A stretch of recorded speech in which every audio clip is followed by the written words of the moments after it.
ఇక్కడ మనం యుఎస్ఏలో గమనించవచ్చు. సో ఈ రెండింటి మధ్య అంటే ఇటు వెస్టిండీస్ తర్వాత ఇటు యుఎస్ఏ రెండు కేంద్రాలలో రెండు డిఫరెంట్ పిచ్ల మీద T20 world cup ICC 2020 world cup జరగబోతుంది. ఈరోజు ఇండియా యొక్క ముఖ్యమైన అతి మొదటి మ్యాచ్ ఈరోజు జరగబోతోంది. సో ఫస్ట్ మ్యాచ్లో మరి టీమిండియా ఎలా రాణిస్తుంది, మరి ఐర్లాండ్ని ఇక్కడ ఢీకొంటోంది. ఐర్లాండ్ చూస్తే పసికూన అని మనం అనుకోవచ్చు, కానీ 2020లో ఎప్పుడు ఎక్కడ ఏది ఎలా చిలదేగి ఆడుతుందో చెప్పలేమంటున్నారు కొంతమంది క్రికెట్ అనలిస్టులు. అయితే ఈ రోజు మ్యాచ్ పై మరి మ్యాచ్ ఎలా ఉండబోతుంది, టాస్, పిచ్, వాతావరణం, ఆ తర్వాత దేనికి అనుకూలంగా ఉండబోతుంది, ఇవన్నీ కూడా డిస్కస్ చేసేందుకు మనతో పాటు మన స్టూడియోలో ఉన్నారు డాక్టర్ గౌతమ్ రెడ్డి. అతను క్రికెట్ అనలిస్టే కాకుండా చక్కటి సీనియర్ క్రికెట్ కోచ్ కూడా. నమస్తే అండి, వెల్కమ్ టు అమర్ న్యూస్ అమ్మా భారత్. నమస్తే. చెప్పండి, ఈ రోజు కనుక మ్యాచ్ మనం చూసినట్టయితే ఇండియా ఐర్లాండ్ 2020 వరల్డ్ కప్ లో ఇరు జట్లు కూడా తమ మొదటి మ్యాచ్ ఆడబోతున్నాయి. అయితే ఓవరాల్ గా చూస్తే మ్యాచ్ ఎలా ఉండబోతోంది? గుడ్ ఆఫ్టర్నూన్ అండి. ఓవరాల్ గా మ్యాచ్ వన్ సైడే ఉంటుంది. ఐర్లాండ్ నుంచి కంపేర్ చేస్తే టీమిండియా చాలా స్ట్రాంగ్గా ఉంటుంది. కానీ T20 మ్యాచెస్లో ఏ టీంని కూడా తక్కువ అంచనా వేయడానికి ఉండదు. ఎందుకంటే ఇది short format, 1.5 hour batting format కాబట్టి ఒక్క బ్యాట్స్మెన్ చెలరేగినా డిఫికల్టీస్ ఫేస్ చేయాల్సి వస్తుంది. బట్ ఓవరాల్గా టీమిండియాకే ఛాన్సెస్ ఎక్కువ ఉన్నాయి. అంటే అటు ఐర్లాండ్ చూసినట్టయితే కూడా ఐర్లాండ్కి ఒక మంచి చరిత్ర ఉంది. అంటే మీరు అన్నట్టు పొట్టి క్రికెట్ ఫార్మాట్లో ఏ టీము ఎప్పుడు ఎలా చెలరేగి ఆడుతుందో తెలియదు. ఎందుకంటే 1.5 hour మ్యాచ్ అంటున్నారు కదా, 20 ఓవర్లలో ఒక ఓవర్లోనే స్వరూపం మొత్తం మారిపోవచ్చు. సో ఇలాంటి స్థితిలో ఐర్లాండ్ కూడా సంచలనాలు సృష్టించినటువంటి ఒక చరిత్ర ఉంది. గతంలో ఆసిస్ వరల్డ్ కప్ లో చూసినట్టయితే ఇంగ్లాండ్ మట్టి కనిపించింది.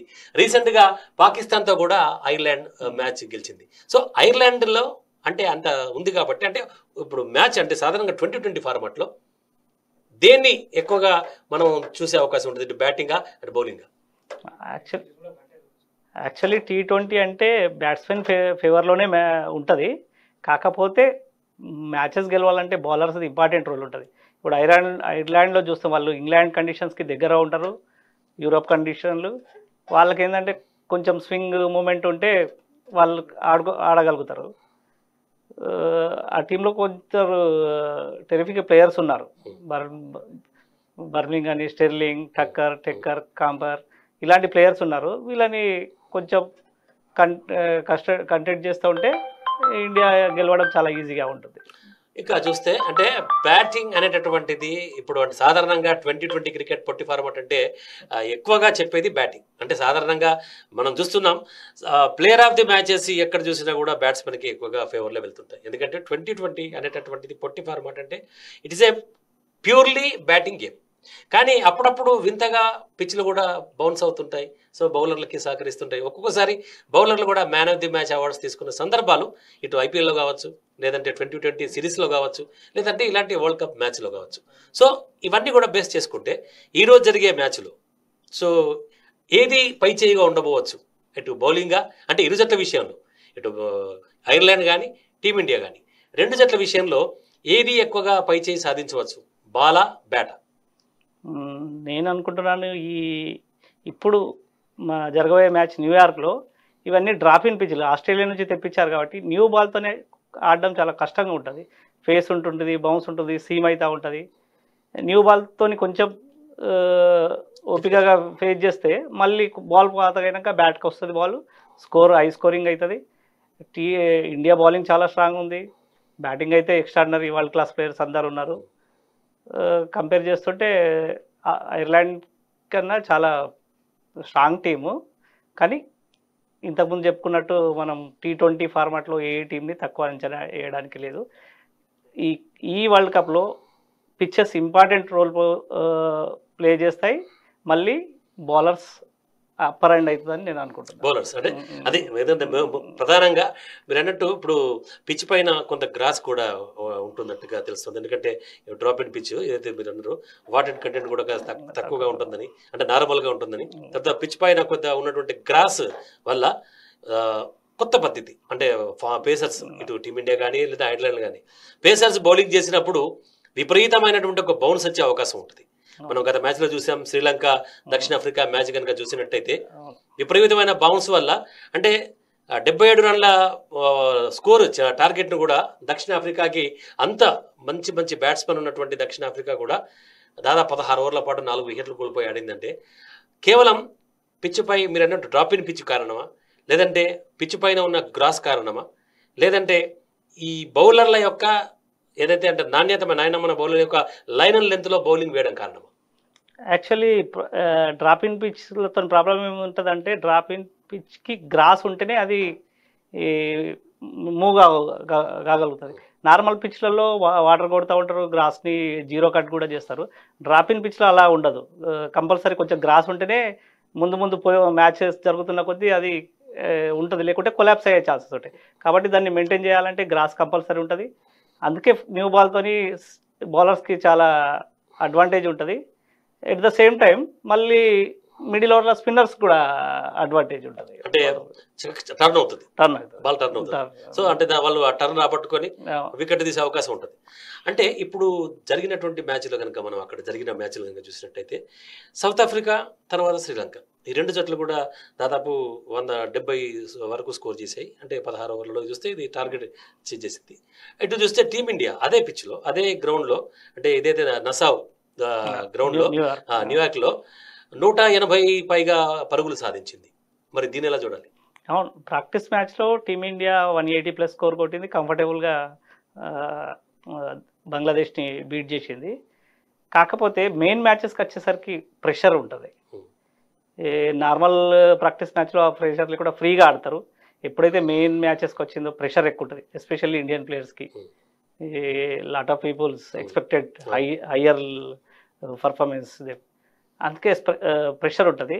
మళ్ళీ శ్రీలంక సౌత్ ఆఫ్రికా మ్యాచ్ చూస్తుంటే 78కి ఆల్అవుట్ అయినా శ్రీలంక సౌత్ ఆఫ్రికాని రిస్ట్రిక్ట్ చేయగలిగింది. ఆల్మోస్ట్ 17 ఓవర్స్ వరకు తీసుకెళ్ళింది, 4 వికెట్స్ కూడా డౌన్ అయ్యాయి.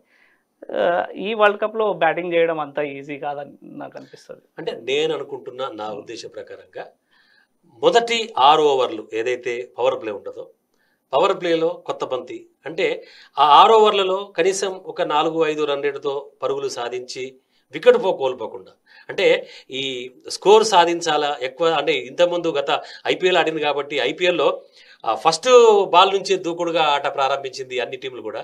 అందుకే దాదాపుగా అలవోకగా 6 ఓవర్లో 70, 80, 90, 80, 100 పరుగులు కూడా సాధించిన సందర్భాలు ఐపీఎల్లో కనబడ్డాయి మనకు. అంటే ఏంటంటే ఒక దూకుడు స్వభావంతో ఆది నుంచి బౌలర్ల మీద విరుచుకుపడేటటువంటి ఒక తత్వం ఐపీఎల్లో కనబడ్డది. ఇక్కడ మాత్రం అలాంటిది చెల్లుబాటు అయినట్టుగా కనబడతలేదు పిచ్చులు చూస్తే. సో ఇటువంటి రీసెంట్గా జరిగిన మ్యాచ్లో ఇటు ఈ ఐర్లాండ్ ఈ మ్యాచ్ కాకుండా గతంలో ఈ మన మిగతా 2 మ్యాచ్లు కూడా 109 అలాంటి స్కోర్ చేసిన సందర్భాలు ఉన్నాయి. అయితే కేవలము అంటే ఆ ఆరంభంలో త్వరగా 2-3 వికెట్లు కోల్పోవడం వల్ల ప్రెషర్లో పడి ఆ తక్కువ స్కోర్ సాధించిందా, లేదా నిజంగానే పిచ్ల మీద ఏదైనా ప్రభావం చూపే అవకాశం ఉందా? ఇప్పుడు మనం IPL different conditions, Indian conditions flat wickets ఉంటాయి, బ్యాట్ బాల్కి వస్తూ ఉంటుంది, ఫస్ట్ బాల్ నుంచి అటాక్ చేస్తారు. మనం ఐపీఎల్ మ్యాచ్ చూసాం, చాలా మ్యాచ్ 6 ఓవర్స్ 7 ఓవర్స్లో 100, T20లో 260 అలాంటి స్కోర్స్ అయినాయి. కానీ అక్కడ డిఫరెంట్ కండిషన్స్, అక్కడ కండిషన్స్ కంప్లీట్లీ డిఫరెంట్ ఉంటాయి. బ్యాటింగ్ చేయడం అంత ఈజీ కాదు. ఫస్ట్ 6 ఓవర్స్లో వికెట్లు కోల్పోకుండా కొంచెం జడ్జ్ చేసి బాల్ని జడ్జ్ చేసి సింగిల్స్ డబుల్స్ మీద కాన్సన్ట్రేషన్ చేసి రిస్క్ తీసుకోకుండా ఆడి వికెట్స్ కోల్పోకుండా ఉంటే తర్వాత హై స్కోరింగ్ అయ్యే ఛాన్సెస్ ఉన్నాయి. మనం ప్రాక్టీస్ మ్యాచ్లో కూడా చూసాం 180 అయింది. ఆ ప్రాక్టీస్ మ్యాచ్లో న్యూ బాల్ని ఫేస్ చేయడానికి సంజు సామ్సన్ చాలా డిఫికల్టీస్ ఫేస్ చేశాడు. ఆల్మోస్ట్ 17-18 బాల్స్ ఆడి 1-2 రన్ చేశాడు ఐ థింక్. అయితే మరొక విషయం చూసినట్టయితే పిచ్ మనం డ్రాప్ ఇన్ పిచ్ అన్నాం. సో వెదర్ అయితే మరి అక్కడ ప్రజెంట్ ఈరోజు వరకైతే బాగుందని చెప్తున్నారు వెదర్, ఎలాంటి వర్ష సూచన అయితే లేదు. ఎందుకంటే ఒక టోటల్ ఇండియా ఆడుతుందంటే అవతల ఏ కంట్రీ ఉన్నా సరే, అంటే ఐర్లాండ్ ఉన్నదా, పాకిస్తాన్ ఉన్నదా, ఇంగ్లాండ్ ఉందా, ఇతర ఏ కంట్రీ ఉన్నా ఇండియా క్రికెట్ ఆడుతుందంటే వరల్డ్ ఫ్యాన్స్కి ఒక పండుగ వాతావరణం. అందుకే ఇప్పుడు ఈ యొక్క టోర్నీలో మనకి అనుకూలంగా మ్యాచ్లు పెట్టినారు, అంటే భారత ఫ్యాన్స్ చూసే విధంగా. ఎందుకంటే ఇక్కడ ఐసీసీ కూడా ఆలోచించింది, ఇక్కడ ఉన్నటువంటి క్రికెట్ వ్యూవర్స్ ఎక్కువ ఉంటారు కాబట్టి యాడ్స్ ద్వారా ఎక్కువ వచ్చేటటువంటి అవకాశం ఉంటుంది. అంటే ఓవరాల్గా ఇటు బీసీసీఐ కానీ ఐసీసీ కానీ క్రికెట్ అనేటటువంటిది భారత్లో ఉన్నంత క్రేజ్ ప్రపంచంలో ఇంకా ఎక్కడా లేదని చెప్పేసి అనుకునే దానికి మీరు ఏకీభవిస్తారు? అవును, ఎందుకంటే ఇప్పుడు వరల్డ్ క్రికెట్ ఐసీసీ మొత్తం ఇండియన్ ఫ్యాన్స్తోని, ఇండియన్ బీసీఐ బోర్డుతోనే రన్ అవుతుంది. ఒకవేళ ఇండియన్ వ్యూవర్స్ చూడకపోతే టోర్నమెంట్ మొత్తం ఫ్లాప్ అవుతుంది. అందుకే మన వ్యూవర్స్కి తగ్గట్టు ఆ టైంని సెట్ చేసి ఎక్కడ మ్యాచ్ ఉండండి, వరల్డ్లో ఆస్ట్రేలియా ఉండని, ఇంగ్లాండ్లో ఉండని, ఎక్కడన్నా ఉండండి, మన వ్యూవర్స్కి ఏ టైం సెట్ అవుతుందో ఆ టైంలోనే మ్యాచెస్ కండక్ట్ చేస్తారు. యాక్చువల్లీ మనకి ఈవినింగ్ నైట్ అంటే మన ఐపీఎల్ మ్యాచ్ టైమ్స్, అక్కడ మార్నింగ్ ఉంటుంది. బీసీఐకి ఐసీసీకి ఇన్కమ్ జనరేట్ అయ్యేది కూడా మన ఇండియన్ మ్యాచెస్తోనే. ఏ టీంతో ఆడినా యూజ్ యాడ్స్ వస్తూ ఉంటాయి, దాంతో వ్యూవర్స్ ఎక్కువ ఉంటారు, ఇన్కమ్ జనరేట్ అవుతుంది ఐసీసీకి. మొత్తానికి చెప్పాలంటే ఐసీసీ అనేది బీసీఐ గుప్పెట్లో నడుస్తుంది. అయితే మరొక విషయం, ఇప్పుడు ఏ ఆటకైనా ప్రధానం టాస్ కీలకం. అంటే ఇప్పుడు ఈ మ్యాచ్లో కూడా టాస్ కీలకమని భావిస్తున్నారా? ఒకవేళ టాస్ కనుక కీలకమై ఉంటే టాస్ గెలిచిన జట్టు ముందుగా బ్యాటింగ్ చేసే అవకాశం ఉందా, బౌలింగ్ చేసే అవకాశం ఉందా? నేనేమనుకుంటున్నా అంటే ఈ చిన్న టీంలతో, ఐర్లాండ్ లాంటి టీంలతో టాస్ అంత ఇంపార్టెంట్ రోల్ ప్లే చేయదు. Toss win or lose doesn't matter, ఏమైనా నో ప్రాబ్లం. కాకపోతే పెద్ద టీమ్స్ వచ్చినప్పుడు కొంచెం టాస్ ఇంపార్టెంట్ రోల్ ఉంటుంది. న్యూ బాల్తో మూవ్ అవుతూ ఉంటుంది, డ్యామ్ కండిషన్స్ ఉంటాయి. స్టార్టింగ్ ఫస్ట్ బ్యాటింగ్ చేసే వాళ్ళకు కొంచెం డిఫికల్టీస్ అవుతుంది. సెకండ్ బ్యాటింగ్ చాలా ఈజీగా ఉంటుంది. కానీ ఐర్లాండ్తో మ్యాచ్తో టాస్ అంత ఇంపార్టెంట్ కాకపోవచ్చు. అంటే ఐర్లాండ్ కూడా మనం ఇంతకు ముందు తక్కువ అంచనా వేయలేదు. ఎందుకంటే 2020 క్రికెట్లో ఒక్క ఓవర్లోనే మొత్తం మ్యాచ్ స్వరూపం మార్చేయచ్చు. అంటే మనం చూసాము రీసెంట్గా, ఇది మన ఓవర్ అంటే మ్యాచ్ టై అయిపోయి సూపర్ ఓవర్కి వచ్చిన మ్యాచ్ మనం చూసాం. అందులో చివరి ఓవర్లో 5 రన్లు కూడా కొట్టలేకపోయినారు, కానీ ఆ తర్వాత సూపర్ ఓవర్లో ఒకటే ఓవర్లో 21 రన్లు కొట్టగలిగారు. అంటే దీన్ని బట్టి ఏంటంటే ఒక డిఫరెన్స్ అయితే కనబడుతుంది. అవును, T20 ఫార్మాటే టోటల్లీ ఎంటర్టైన్మెంట్. అయితే యూజ్ స్కోర్ అయితే ఒకటే ఓవర్లా, లేదంటే 2-3 వికెట్లు పోవచ్చు. అదే స్పెషాలిటీ, T20లో ఉన్న స్పెషాలిటీ అది. ఎందుకంటే ప్రతి బ్యాట్స్మెన్ ఎవ్రీ బాల్ని అటాక్ చేయడానికి చూస్తాడు కాబట్టి వికెట్లు పడే ఛాన్సెస్ ఉంటాయి. లేదు అంటే హై స్కోరింగ్, ఒక ఓవర్లో 20, 25, ఈవెన్ 30 రన్స్ అయిన సందర్భాలు కూడా మనం ఐపీఎల్లో చూసాం, ఈవెన్ ఇంటర్నేషనల్ మ్యాచెస్లో కూడా చూసాం చాలాసార్లు. మెయిన్గా ఈరోజు మ్యాచ్లో మటుకు టాస్ గెలిచిన జట్టు అంటే ఇండియా విషయంలో లేదంటే ఐర్లాండ్ విషయంలో, ఇండియా గెలిస్తే ముందు బ్యాటింగ్ చేస్తుందా, బౌలింగ్ చేస్తుందా? ఐర్లాండ్ గెలిస్తే ముందు బ్యాటింగ్ చేస్తుందా, బౌలింగ్ చేస్తుందా? డెఫినెట్లీ ఇండియా గెలిస్తే నో డౌట్ బ్యాటింగే చేస్తుంది. కాకపోతే ఐర్లాండ్ గెలిస్తే వాళ్ళు బౌలింగ్ చూస్ చేసుకుంటారు. ఇండియాని కొంచెం ప్రెషర్లో పెట్టడానికి న్యూ బాల్తో ట్రై చేస్తూ ఉంటారు. ఓవరాల్గా టాస్ గెలిస్తే ఇండియన్ టీం బ్యాటింగ్ చేస్తుంది, పెద్ద స్కోర్ చేయడానికి చూస్తూ ఉంటుంది. వాళ్ళు మాత్రం టాస్ గెలిస్తే వాళ్ళు ఇండియన్ ప్రెషర్లో పెట్టుకోవడానికి న్యూ బాల్తో 2-3 వికెట్లు తీయడానికి ట్రై చేస్తారు కాబట్టి వాళ్ళు ఫీల్డింగ్ తీసుకోవాలి. అంటే ఎట్లయినా కూడా ఫస్ట్ బ్యాటింగ్ చేసేది ఇండియా. ఇండియా అంటే మొదటి ఫస్ట్ బ్యాటింగ్ మాత్రం ఇండియా ఉండబోతుంది. ఇండియా టాస్ గెలిచినా ఐర్లాండ్ టాస్ గెలిచినా ఇండియా బ్యాటింగ్. ఇకపోతే బ్యాటింగ్ అనేటటువంటిది, తర్వాత బౌలింగ్, ఇవి 2 విషయాలు పక్కన పెడితే టీం అనేది చాలా ఇంపార్టెంట్. అంటే టీం 11 అంటే గ్రౌండ్లో దిగే 11 మంది ఆటగాళ్ళు చాలా ఇంపార్టెంట్. సో ఈ టీమిండియా విషయానికి వస్తే మరి స్క్వాడ్లో లాస్ట్ అంటే 11 ప్లేయర్స్ ఎవరు ఉండబోతున్నట్టుగా మీరు భావిస్తారు? నేను అనుకుంటున్నాను opening with lefty righty combination Yashasvi Jaiswal, Rohit Sharma. 1 down as usual Virat Kohli, 2 down Rishabh Pant. మంచి ఫామ్లో ఉన్నాడు, కంబ్యాక్ చేశాడు యాక్సిడెంట్ తర్వాత, మంచి ఫామ్లో ఉన్నాడు. తర్వాత ఆల్రౌండర్స్ శివం దూబే, హార్దిక్ పాండే, రవీంద్ర జడేజా, ఇలాంటి ఆల్రౌండర్స్. మళ్ళీ బ్యాటింగ్ స్పెషలిస్ట్ బ్యాట్స్మెన్స్, చాలా స్ట్రాంగ్ బ్యాటింగ్ ఉంది. తర్వాత మళ్ళీ బౌలింగ్ కూడా బుమ్రా ఫిట్ ఉన్నాడు, హార్దిక్ పాండే ఫిట్ ఉన్నాడు, సిరాజ్ మన హైదరాబాద్ స్పెషల్లీ చాలా అగ్రెసివ్ బౌలింగ్ చేస్తున్నాడు. మళ్ళీ at the same time spinners Kuldeep, Axar, Jadeja combination ఇలా ఉంటుందని నేను అనుకుంటున్నాను. మేనేజ్మెంట్ ఏం ఆలోచించుతుందో చెప్పలేం మనం. ఒకవేళ యశస్వి రీసెంట్ ఫామ్ బాగాలేదు కాబట్టి సంజు శాంసన్ కూడా ఆడించే ఛాన్సెస్ ఉన్నాయి. నేను అనుకుంటున్నాను మాత్రం లెఫ్టీ రైటీ కాంబినేషన్లో వెళ్తారని అనుకుంటున్నాను. అంటే ఒకవేళ కనుక లెఫ్ట్ రైట్ కాంబినేషన్లో కనుక అంటే యశస్వి జైస్వాల్ గత ఐపీఎల్ ఫామ్ చూస్తారు. ఎందుకంటే మనం రీసెంట్గా బంగ్లాదేశ్తో జరిగినటువంటి ఒక వార్మప్ మ్యాచ్లో అతన్ని పక్కన పెట్టారు. పక్కన పెట్టి ఓపెనర్గా సంజు శాంసన్ దించారు. కానీ అతను ఆకట్టుకోలేదు, ఫెయిల్ అయ్యాడు. అంటే ఓపెనర్గా సంజు శాంసన్ను పక్కన పెట్టినట్టేనా, లేదా డిఫరెంట్గా అంటే ట్రై చేసేందుకు అంటే మీడియాలో విశ్లేషకుల వార్తా కథనాలు బట్టి తర్వాత సోషల్ మీడియాలో వస్తున్నటువంటి ఒక వార్తల నేపథ్యంలో ఈరోజు మ్యాచ్లో రోహిత్కి జోడీగా విరాట్ కోహ్లీ దిగబోతున్నాడా? ఫస్ట్ డౌన్లో as usual Suryakumar Yadav. Okay, మనం మర్చిపోయాం Suryakumar very dangerous player, T20 world number 1 player. కాకపోతే సంజు శాంసన్కి డొమెస్టిక్లో ఐపీఎల్లో చాలా మంచి పర్ఫార్మెన్స్ చేస్తాడు. ఎప్పుడైతే ఇంటర్నేషనల్కి వచ్చాడో ఆ లెవెల్ పర్ఫార్మెన్స్ చేయలేకపోతున్నాడు. అలా చూస్తే విరాట్ కోహ్లీతో కూడా ఓపెనింగ్ చేయించి యశస్విని పక్కన పెట్టి సూర్యకుమార్ 1 డౌన్ 2 డౌన్ రిషబ్ పంత్ ఇలా కూడా పోవచ్చు. ఇలా పోయినా Virat Kohli world class player. రీసెంట్గా మనం చూసాం ఐపీఎల్లో దుమ్ము లేపాడు, highest run scorer, orange cap. అలాంటి ప్లేయర్కి మొత్తం T20 ఆడే అవకాశం దొరికితే టీమిండియాకి అడ్వాంటేజ్ ఉంటుంది.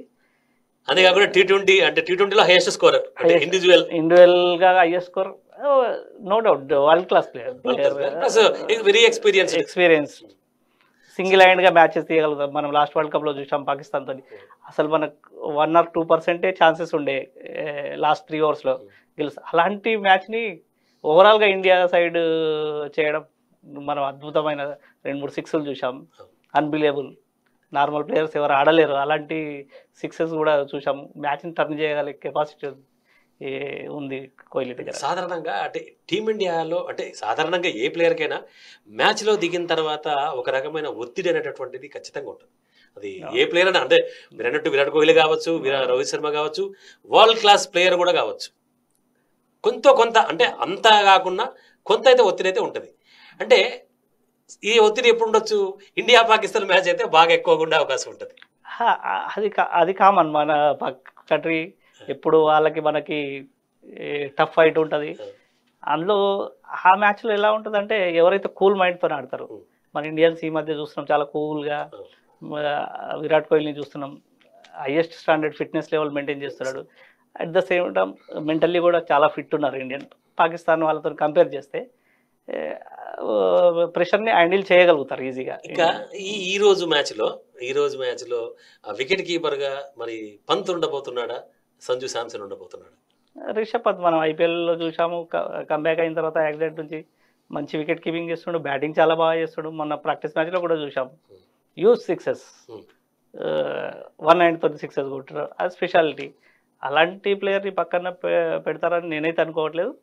కీపింగ్ కూడా మంచి better than Sanju Samson wicket keeping. Pant కానీ రిషబ్ పంత్ను మనం చూసినట్టయితే నిజంగా ఒక అంటే ఎవరైనా సరే ఆదర్శంగా తీసుకోవాల్సినటువంటి క్రికెటర్. ఎందుకంటే చావు బతుకుల మధ్య ఉండి అసలు గ్రౌండ్లోకి అడుగు పెడతాడా అంటే అసలు ఫస్ట్ ఆఫ్ ఆల్ అతను బతుకుతాడా అనేటువంటి ఒక సందర్భం చాలా వచ్చింది. అలాంటి సమయంలో అతడు గ్రౌండ్లో ఐపీఎల్లో చక్కగా ఆడాడు. ఇప్పుడు కూడా అంటే ఈ 2020 వరల్డ్ కప్లో అతని పాత్ర చాలా కీలకంగా ఉండబోతుందంటారా? చాలా క్లియర్. మనం ఇంతకుముందు అనుకున్నట్టు పంత్ అసలు కంబ్యాక్ చేయడమే ఇంపాసిబుల్ అనుకున్నాం. అసలు ఆల్మోస్ట్ చావు దగ్గర దాకా పోయి రిటర్న్ వచ్చాడు. అదే స్పెషాలిటీ స్పోర్ట్స్ మ్యాన్స్కి ఉన్న స్పెషాలిటీ ఏంటంటే ఎక్కడికి ఎంత అగాధంలోకి పడిపోయినా కంబ్యాక్ చేయగలిగే కెపాసిటీ స్పోర్ట్స్ మ్యాన్స్కి ఉంటుంది. మనం రిషబ్ పంత్ చూసాం, కంబ్యాక్ చేశాడు, ఐపీఎల్లో పర్ఫార్మెన్స్ చేశాడు. మళ్ళీ ఈ వరల్డ్ కప్లో జస్ట్ 1.5 ఎన్సీఏకి వెళ్ళిండు, ఎన్సీఏలో ఫిట్నెస్ సెషన్ చేశాడు, మనం చూస్తూనే ఉన్నాం సోషల్ మీడియాలో.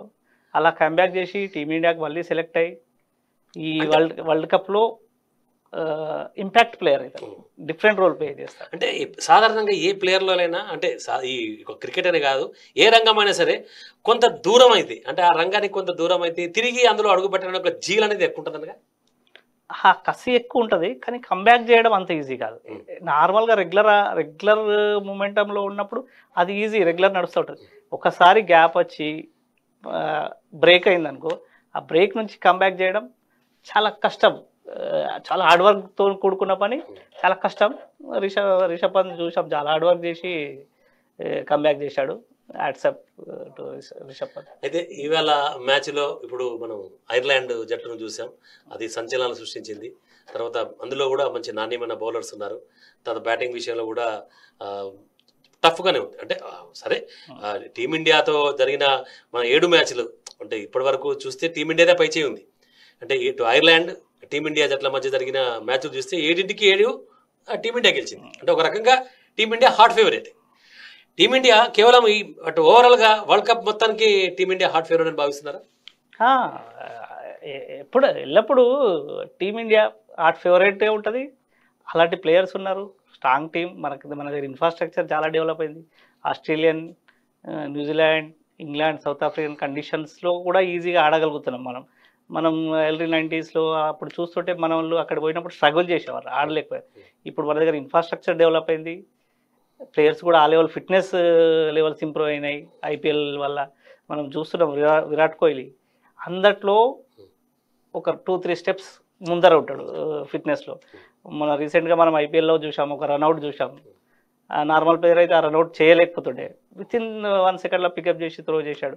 అలాంటి ఫిట్నెస్ లెవెల్స్ ఆల్మోస్ట్ అందరు టీమిండియా ప్లేయర్స్ మెయింటైన్ చేస్తున్నారు. ఐర్లాండ్ ఓకే, ఇంతకుముందు అనుకున్నాం T20లో ఏ టీంని తక్కువ అంచనా చేయడానికి లేదు. వాళ్ళ దాంట్లో కూడా డేంజరస్ ప్లేయర్స్ ఉన్నారు, క్యాంపర్, టెక్కర్. వీళ్ళు వాళ్ళ డే ఉన్న రోజు సర్ప్రైజ్ కూడా చేయగలుగుతారు. ఎందుకంటే మళ్ళీ ఈ వరల్డ్ కప్లో మన ఇండియా అయితే హాట్ ఫేవరెట్. సూపర్ 8కి అయితే డెఫినెట్గా వెళ్తుంది. నేను అనుకుంటున్నాను సెమీఫైనల్ కూడా ఆడుతుంది. కొంచెం లక్ ఉండి ఫైనల్ కూడా పోయే ఛాన్సెస్. క్రికెట్ అనేటటువంటిది ఇటు నాణ్యత అంటే ఆటతో పాటు టైం కూడా కలిసి రావాలా, అలా అదే విషయంలో కొంత లక్ కూడా కలిసి రావాలి. అది ఉంటుంది, లక్ కలిసి రావాల్సిందే. ఆ లక్ నాకౌట్ మ్యాచెస్లో లక్ వస్తే ఇంకా ఈజీగా ఉంటుంది, లేదంటే సూపర్ 8 అయితే 100% పోతుంది. సూపర్ 8 అది డౌట్ లేదు. సో కాకపోతే సూపర్ 8 మ్యాచెస్ అయిపోయిన తర్వాత ఒక్కసారిగా మళ్ళీ పిచ్ స్వరూపం మారబోతుంది. ఎందుకంటే షిఫ్టెడ్ టు వెస్టిండీస్. ఇక్కడ నుంచి యూఎస్ఏ నుంచి మొత్తం సూపర్ 8 మ్యాచ్లు ప్లస్ సెమీఫైనల్, ఫైనల్ అక్కడ ఆడేటటువంటి అవకాశం ఉంటుంది. అంటే ఇది యూఎస్ఏలో ఇప్పటిదాకా ఆడి అదో ఒక్కసారిగా మళ్ళీ సూపర్ 8కి వెస్టిండీస్కి పోతే అంటే అది ఈజీగా కొనుక్కునే అవకాశం ఉంటుంది. డ్రాపింగ్ పిచ్ల మీద ఆడి మళ్ళీ పోయి normal pitch. Actually West Indies wickets అన్ని డ్యాంప్, స్లో, అవుట్ ఫీల్డ్ కూడా స్లో ఉంటాయి, కొంచెం డిఫికల్ట్ ఉంటుంది.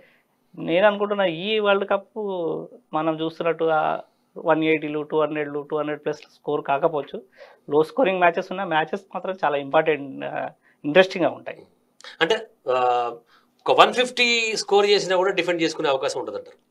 డెఫినెట్లీ మొన్న చూసాం కదా మనం, మ్యాచ్ 120+ ఉంటే టై అయింది, సూపర్ ఓవర్కి వచ్చింది. డెఫినెట్గా 150 పార్ స్కోర్. అంటే ఇప్పుడు ఈ ప్రజెంట్ పిచ్ల మీద అయితే మరి తర్వాత వెస్టిండీస్కి వచ్చిన తర్వాత మళ్ళీ మాట్లాడుకుందాం. ఎందుకంటే వెస్టిండీస్ మళ్ళీ టైం ఉంది. ఎందుకంటే ఇప్పుడు సూపర్ 8 కావాలి, సెమీఫైనల్ మ్యాచ్లు కావాలి.